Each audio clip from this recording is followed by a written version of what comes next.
How's it going, everyone? It's Javi from Weather Sponge 5000, and today, of course, we're going to talk about this major tornado outbreak that's expected to happen as early as tomorrow and should impact a large area of the Midwest and the Southeast. But before I begin, make sure to subscribe if you want to see more weather-related content. Make sure to like if you like this video, and make sure to turn on post notifications if you want to see even more weather-related content. So let's begin by taking a look at the current radar for the lower 48 of the United States. And as you can see, we do have some thunder showers developing right around the Ohio Pennsylvania border, where we are seeing squall lines develop right ahead of this trough that's moving through, where we do have a decent amount of cold air that's creating an unstable environment here right around the mid-Atlantic to the Ohio River Valley, and that's what's causing some thunderstorm activity. While I don't think there's necessarily enough lift for any major or widespread severe weather to occur, there are definitely some thunderstorms that could develop to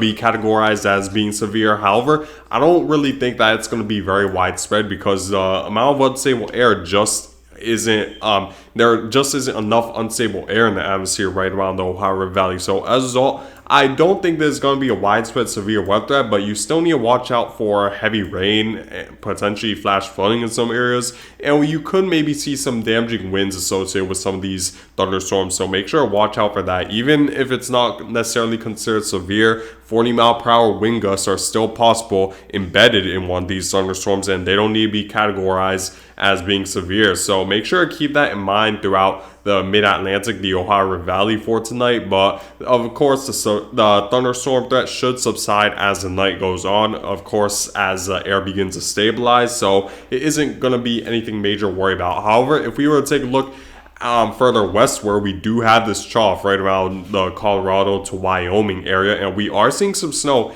in the higher elevations of the Rocky Mountains, and it really shows that there's quite a bit of cold air that's right behind this trough, and that's just going to be a recipe for disaster for the Midwest, as that cold air will interact with this very warm and moist air that's located right around the Gulf of Mexico. And of course, that's how we're going to see our next major severe weather for the Midwest and as well as the Southeast, which is fairly typical for the month of May, where we are going to see that severe weather threat shift a little bit further westward to impact more of the Midwest states. And fortunately for some of the Midwest, this should help alleviate the drought a little bit. However, it's not good news because, of course, damaging winds, large hail, and tornadoes are likely associated with a lot of these severe weather threats during the month of May, this one included. So if we were to take a look at the temperatures right now for the United States, you see that throughout Colorado, Utah, and Wyoming, we're seeing temperatures in the 30s, while pretty much every other area in the United States is experiencing temperatures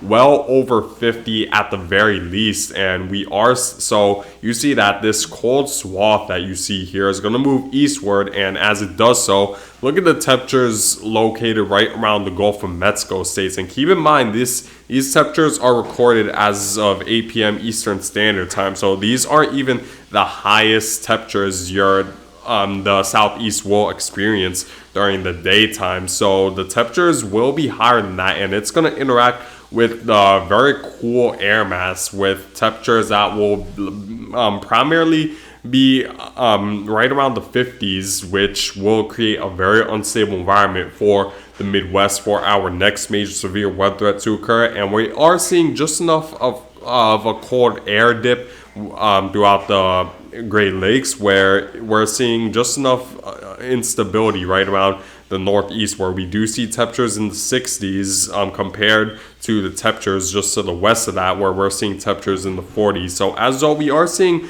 a minor severe weather threat right around the mid-Atlantic, but it's going to be much more we're going to see a much more impactful severe weather threat once this cold swath moves further eastward to create a very unstable environment. Now, let's take a look at the computer models to see what they're expecting at this time. So, taking a look first at the GFS model, if we were to continue to move forward, you see that as the slope continues to move eastward, we're going to see the thunder showers develop, I'd say, right around the Wednesday afternoon time frame, early afternoon hours. That's when we should begin to see the air unstabilize a little bit, the cold air begin to interact more and more with that very warm and moist Gulf of Mexico air mass, and that's what's going to allow for just enough lift and buoyancy with the air molecules for a high amount of convection to occur to allow a lot of thunderstorm activity. And if we were to take a look at how the upper level winds are looking like compared to the lower level winds, look at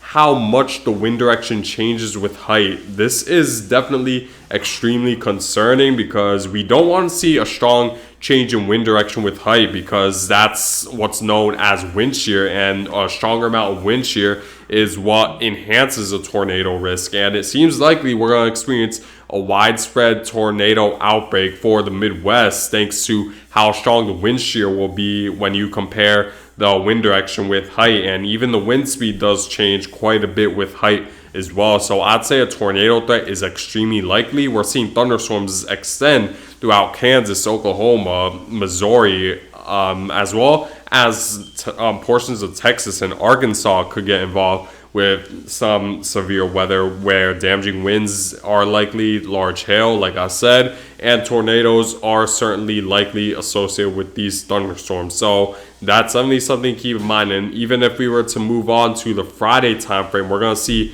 sort of another wave of severe weather that's going to impact more of the southern areas such as Arkansas, Louisiana, Texas, and even portions of Mississippi could get involved with some severe weather, especially more towards the northwestern side of Mississippi. So that's going to be something to keep in mind. In terms of certainty in terms of the magnitude of severe weather, it's pretty much inevitable at this point a severe weather is going to occur. And I think it's likely that this severe weather is going to be significant, because if we were to take a look at the convective available potential energy levels for tomorrow, look at how high the convective available potential energy is. We're talking about energy that's equivalent to 3,000 joules per kilogram, which is just a lot of lift and convection in the atmosphere. That air pressure along the surface is going to be extremely low, which is just asking for a damaging wind threat, because of course there's going to be for basic physics, we're going to see the air molecules attempt to move to where the air pressure is a lot lower.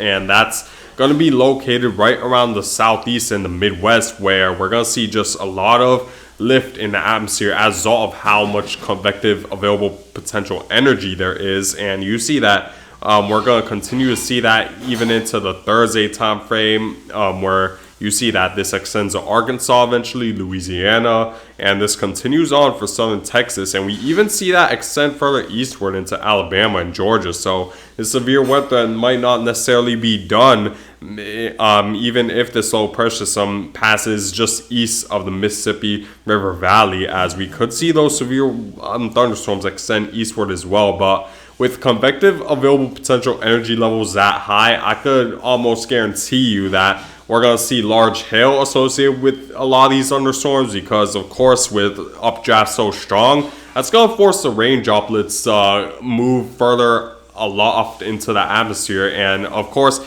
as we move further upward, the temperature decreases and that rain will freeze into hail. So I think hail is likely, damaging winds are certainly likely associated with this severe weather, and of course tornadoes with the amount of wind shear and convective available potential energy we're expected to see. And the certainty is high with this one because we're less than 24 hours out from this event. So you need to prepare for the possibility of a tornado if you're anywhere within the southern Midwest and even especially the western portion of the Southeast. You definitely need to be aware of a tornado that associated with a lot of these thunderstorms. So make sure to pay very, very close attention to that, because it's definitely going to be, it could definitely be dangerous for a lot of you guys in the southern Midwest as well as the Southeast. So make sure to keep that in mind. But taking a look at the future radar to see when you should exactly expect the worst of the severe weather. So